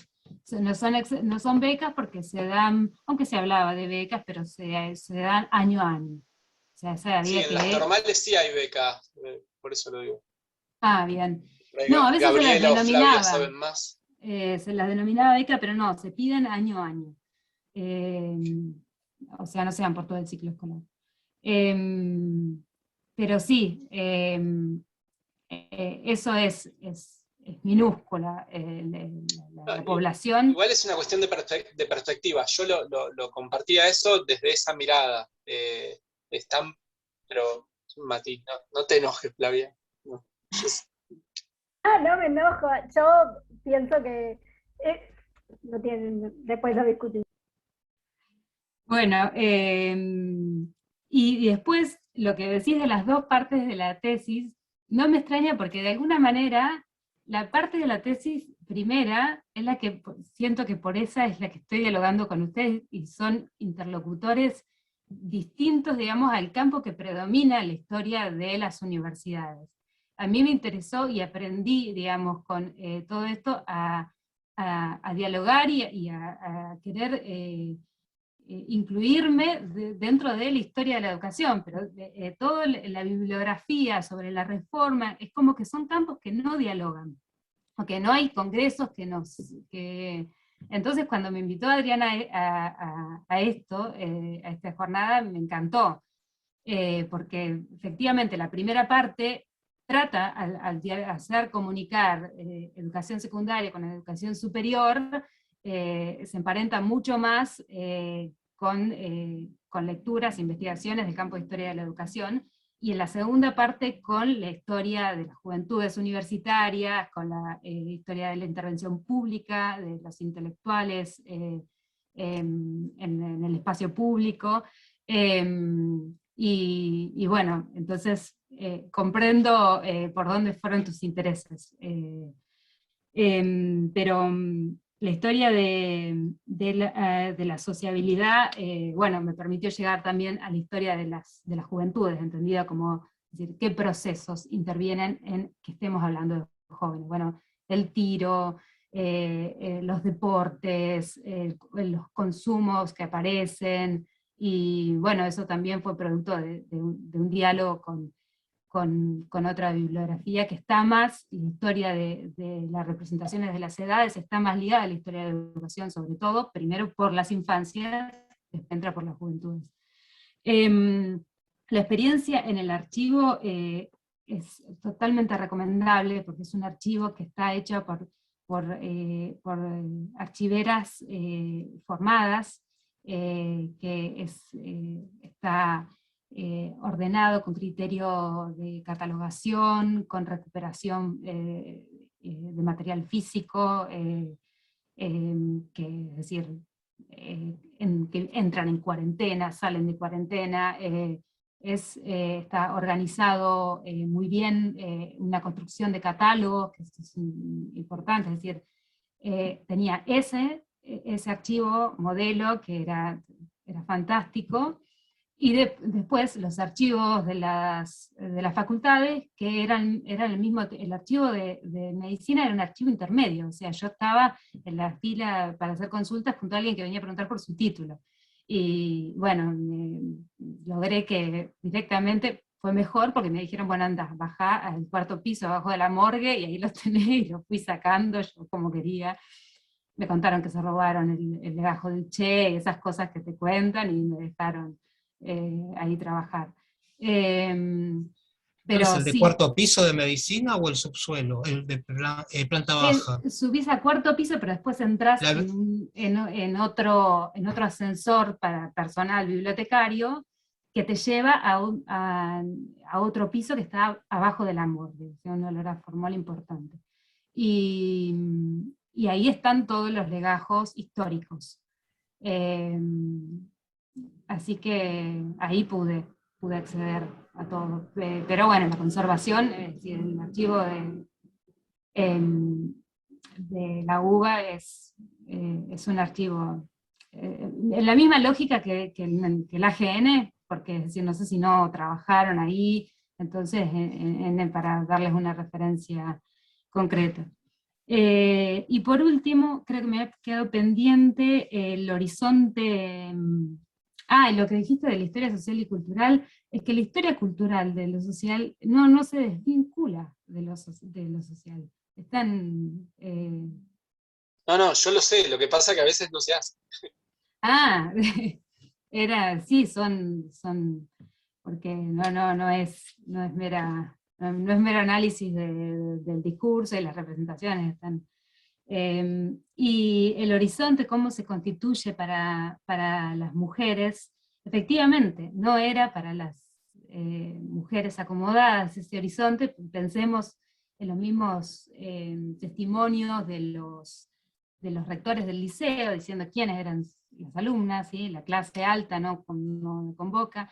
El hecho de que no haya universidades, oferta particular, hay oferta particular, pero no llega a la universidad, según la muestra que yo pude hacer. Entonces, por ahí, posiblemente esa escolaridad particular, confesional, para mujeres, tenga otro horizonte y otro tipo de conductas, y de currículum, digamos.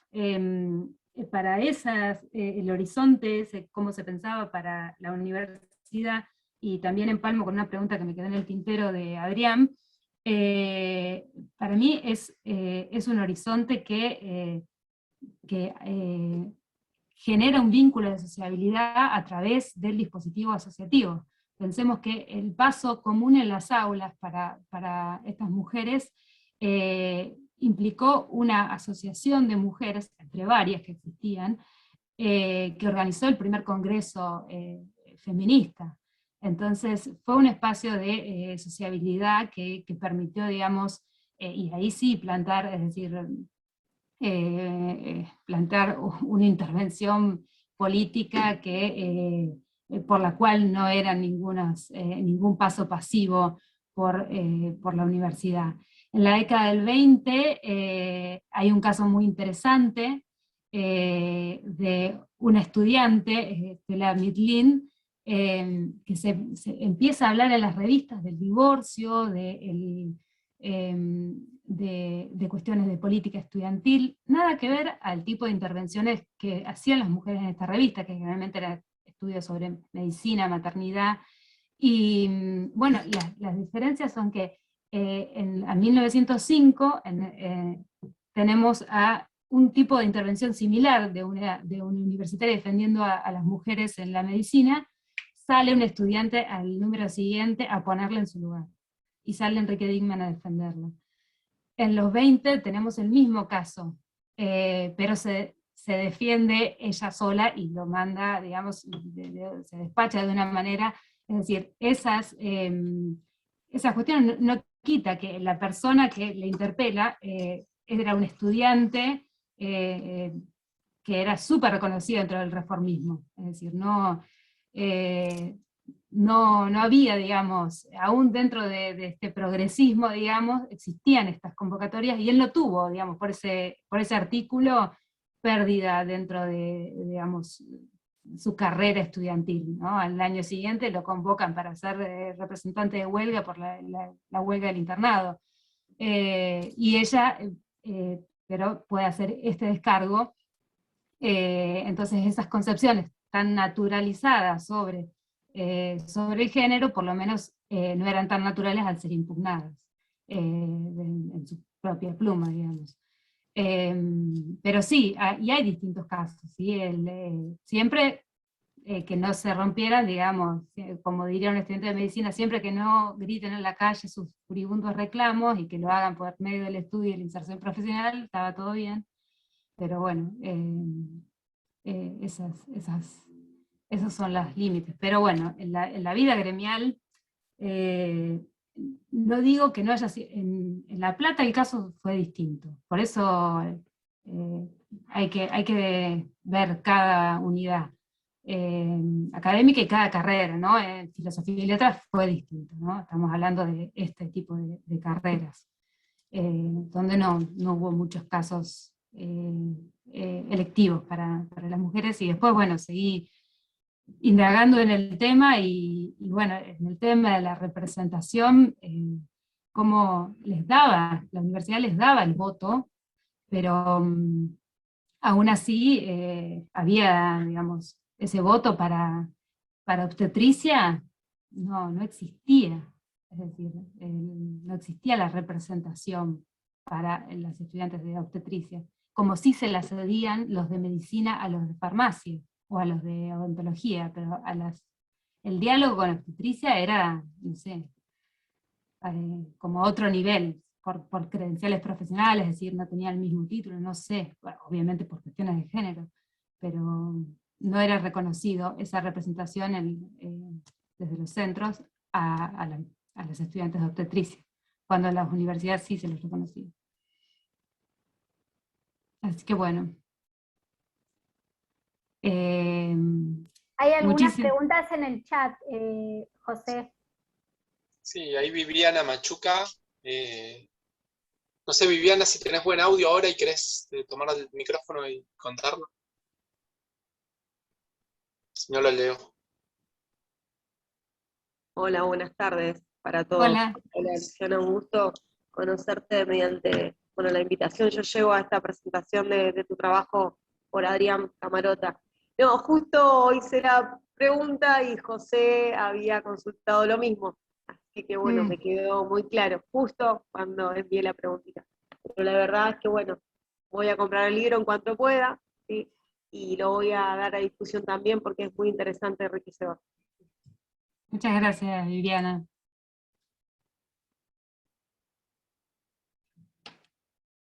¿Puedo hacer una pregunta si no hay otra? No sé si hay otra. ¿Hay otra para no monopolizar? Se nos perdió. No, José. dale.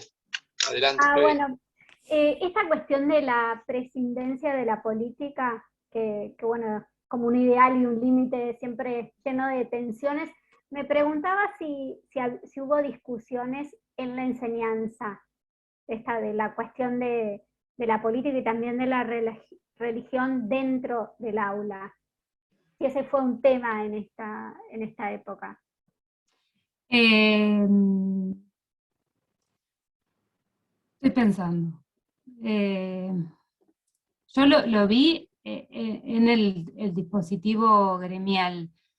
En cuanto al partidismo, ¿no? Y en lo religioso, sí. En lo religioso, también desde los centros de estudiantes hay un clara crítica, pero a la injerencia de lo religioso, pero marcando el terreno gremialmente como diciendo no se metan los estudiantes católicos, porque nosotros tenemos la representación. Y es un caso muy distinto al que se plantea en Córdoba, donde ahí sí la lucha va a ser entre reformismo y laicismo. Y la presidencia de la política a nivel partidario, ¿no? Eso sí siempre va a estar impugnado en todas partes, pero bueno, digamos a nivel doctrinario se estaba promoviendo, sobre todo en la Facultad de Derecho, un tipo de formación que justamente intenta estudiar, digamos, estos procesos de representación, todo lo mismo que estaba ocurriendo en el debate parlamentario, dentro de seminarios especiales. Es un intento, digamos, de promover o de contrabalancear el profesionalismo, desde ese sentido. Aunque es una prescindencia siempre entre comillas, porque la injerencia de las cuestiones partidarias va a estar presente en toda la década del 20, desde las denuncias de los reformistas. No sé si me parece, pudiendo contestar algo. Pero bueno, Sí. es lo que pude ver, digamos. Y en lo religioso, la verdad, por lo menos gremialmente no son una fuerza que llegan a hacer peso como en Córdoba, que ahí sí. En derecho sí, después tenemos los centros de cultura católica, y son una agrupación, pero es distinto al panorama cordobés. ¿Y vos cómo lo viste en el aula? Digo, para ver El tema de religioso, Sí, me sí. está preguntando qué es. No, pero bueno, no me toca hablar a mí. No, se cuela por todos lados. Sí, no, se cuela, por ejemplo, entre los colegios nacionales. En los colegios nacionales hay mucha queja de los evaluadores que los mandaban a evaluar a los colegios cuando no tenía que ser así, y hay muchas exenciones en las cuales hay una injerencia de lo religioso desde los colegios nacionales para el ingreso a la universidad. Eso sí, sin duda.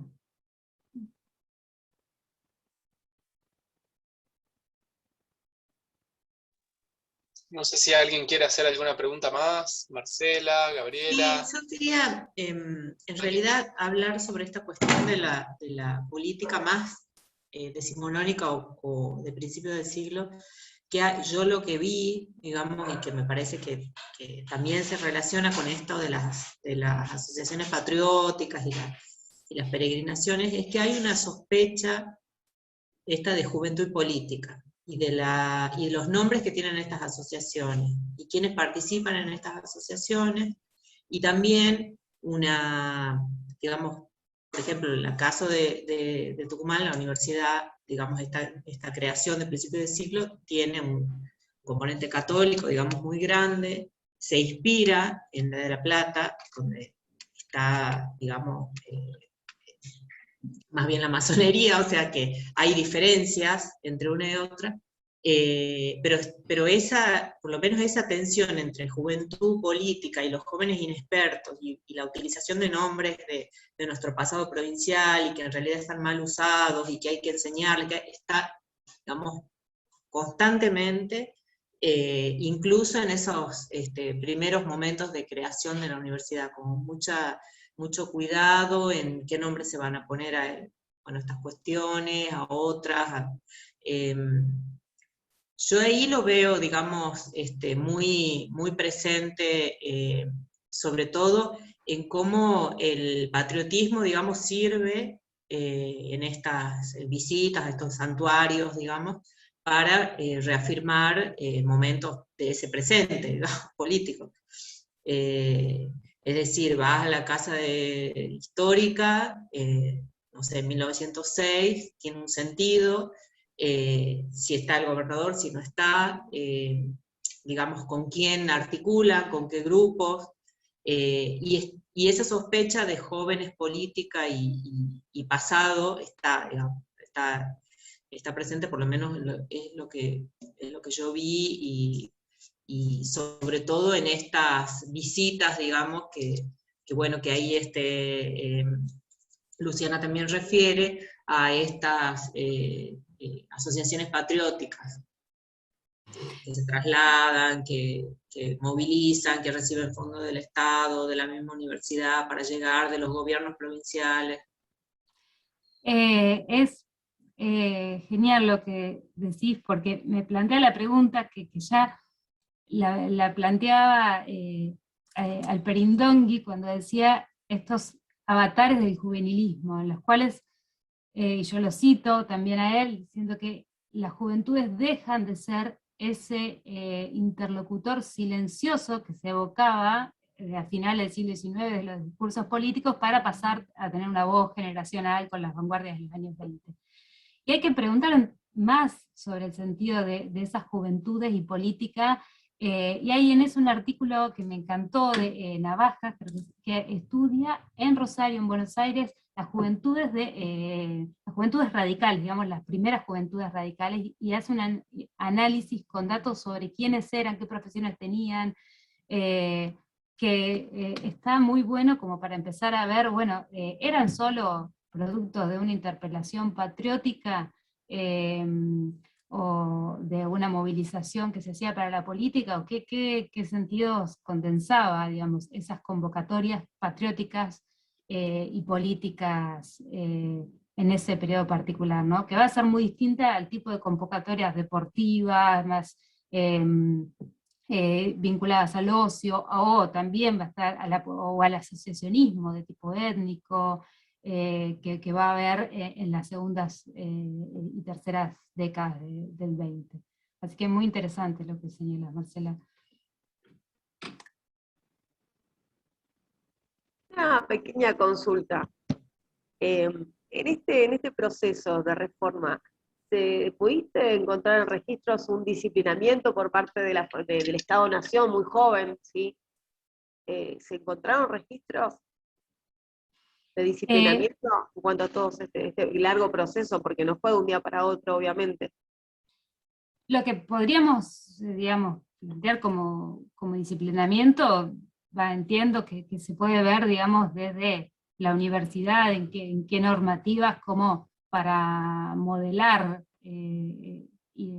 esa instancia y hacerla, digamos, más selectiva y más meritocrática. Esa tensión que comentábamos hoy con Flavia entre meritocracia e igualdad. Y en eso, en la universidad se hace por formas a veces hasta muy sutiles, ¿sí? Cánones, es decir, formas de hablar dentro de esos espacios, es decir, no es solo disciplina, el disciplinamiento también es una forma, digamos, de poder lucir un determinado capital para estar ahí adentro. Por eso el tema de los estudiantes pobres, en verdad, están como, no sé hasta qué punto eran fáciles de visibilizar esa alteridad, dado que había un aprendizaje para cómo moverse en esos espacios que era distinto al del barrio, y era distinto también a este comportamiento de, alguien me lo preguntó hoy, de las patotas o de los motines, que era absolutamente diferente a todos estos cánones, que de alguna manera eran disciplinamiento de las juventudes por medio de las interpelaciones que se hacían desde esos ámbitos, desde el discurso médico y el control higiénico y demás. Pero sí, está operando allí de distintos modos.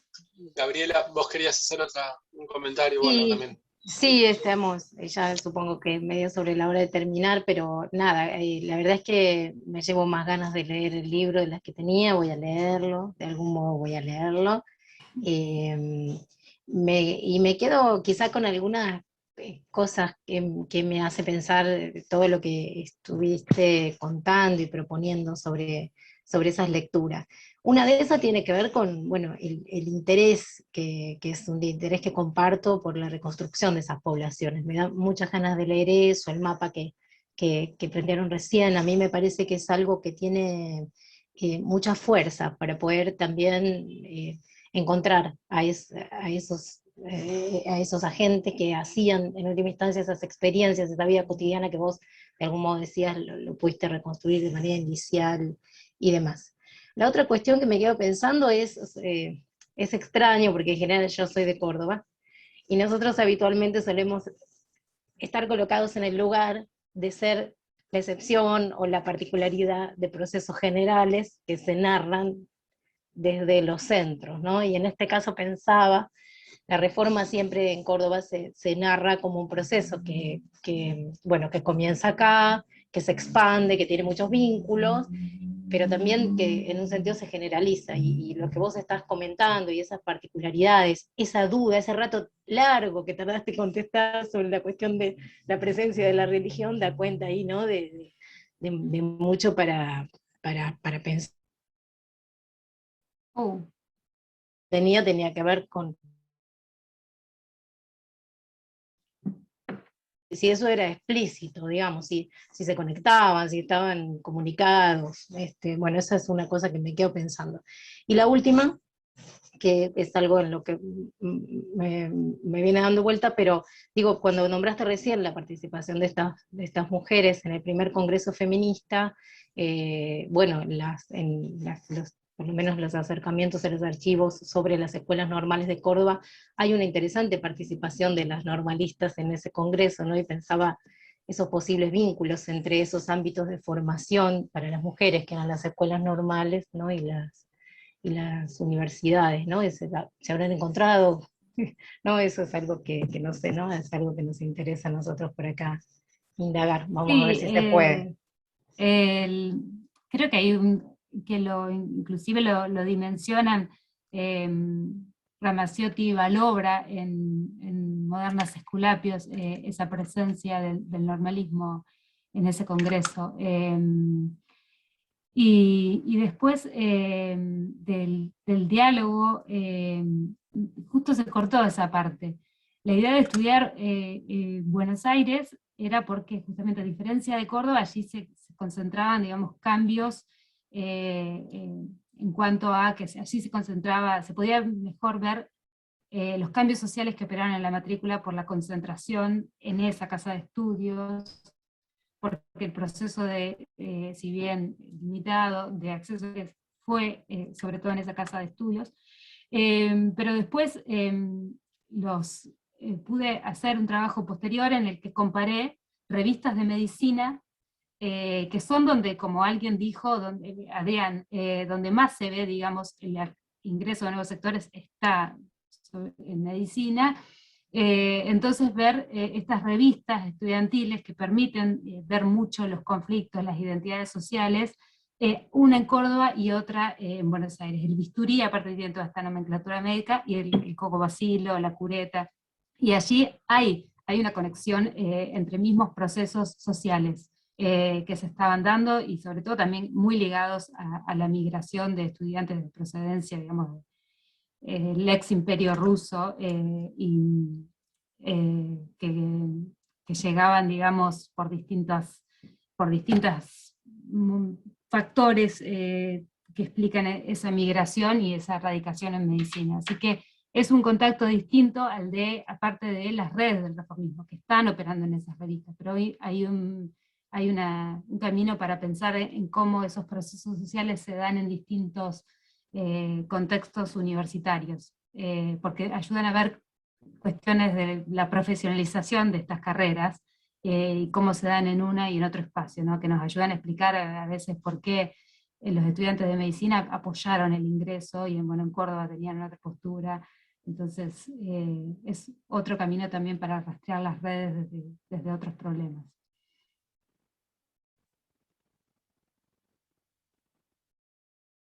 Bueno, no sé si alguien tiene más algún comentario. La verdad que hace un rato ya estamos dialogando más allá de las presentaciones ricas y potentes, y esta parte del diálogo a veces es la que permite ver matices y cosas que van quedando pendientes y que son las que me parece que podemos aprovechar de este tipo de encuentros. Si no hay más preguntas o cuestiones, le agradecemos muchísimo a Marcela Vignoli, a Luciana Carreño por haberse sumado, pero también a los demás participantes que enriquecen con el diálogo y sus observaciones. Seguramente el año que viene seguiremos, no creo que en diciembre hagamos otra reunión, pero la idea es tratar de sostener esto, dándonos tiempo para leer y compartir. Ahí Flavia, ¿dice algo? No, quería agradecer con un signito. Ok. Pensé que... Ahí, Paula, ¿estás conectándote de vuelta? No. No, sí, las estaba escuchando. No, nada, agradecerle a la presentación, la verdad que es súper interesante, y a Marcela su lectura que bueno, devuelve esa mirada regional que a veces nos quita siempre de estar pensando cuestiones centralizadas, ¿no? Entonces, me pareció súper interesante escuchar el contrapunto y la lectura que pudo hacer Marcela del libro de Luciana. La verdad, yo voy a ser totalmente sincera, al libro yo no lo leí, por eso me mantuve en silencio escuchando. Ahora lo digo porque tal somos pocos y estamos en... Pero ahora me dio ganas de leerlo, porque bueno, tiene muchas cuestiones vinculadas a mujeres, y me parece súper interesante, me parecieron interesantes las preguntas que hizo Flavia, y nada, me quedo pensando en estos estudiantes pobres y qué sé yo. Bueno, prometo leer también el libro, y más que agradecida de, bueno, porque se hayan sumado a esta participación. Gracias. Bueno, muchas gracias por las lecturas, me encantó participar. Ayer le dije a Adrián que, como siempre, estas cosas a mí me ponen nerviosa, no sé si porque el formato virtual y que uno no tiene la interacción ahí cara a cara, pero nada, fue muy lindo poder charlar, me llevo comentarios, cosas para anotar a futuro. El estudio de las juventudes, que son los que estoy trabajando, y espero que Adrián vuelva a las juventudes y desde las infancias.